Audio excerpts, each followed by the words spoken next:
முன்னாள் முதல்வர் குமாரசாமி ராசாவின் திருவுருவப் படத்தை திறப்பதற்காக பாரத பிரதமர் நேரு ராஜபாளையத்திற்கு வந்திருந்தார்.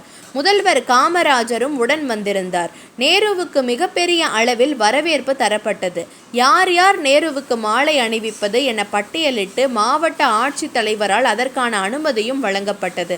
விடுதலை போராட்ட வீரர் ஏ.கே. பெருமாள் ராஜா என பேச்சி ராஜா அவர்கள் வழியாகவும் பிரதமர் நேரு போவதாக பயணத்தில் இருந்தது. எனவே தன் தெருவிற்கு வருகின்ற நேருவுக்கு மாலை அணிவித்து வரவேற்பு கொடுக்க தியாகி ஏ.கே. பெருமாள் ராஜா விரும்பினார். ஆனால் அதற்கான முன் அனுமதியை அவர் பெற்றிருக்கவில்லை.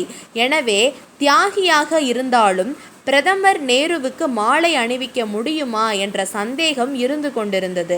அவருடன் இருந்தவர்களும் அனுமதி இல்லை, எனவே மாலை அணிவிக்க வேண்டாம் என்று அறிவுறுத்தினர்.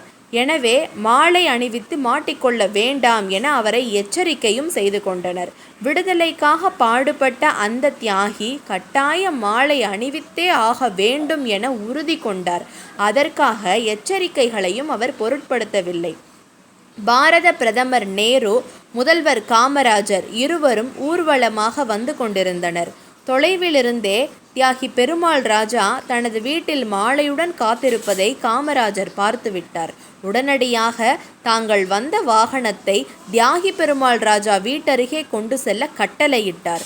பெருமாள் ராஜாவை கூப்பிட்டு பிரதமர் நேருவுக்கு அறிமுகம் செய்து வைத்தார். பெருமாள் ராஜாவும் மிகுந்த மகிழ்ச்சியோடு நேருவிற்கு மாலை அணிவித்தார்.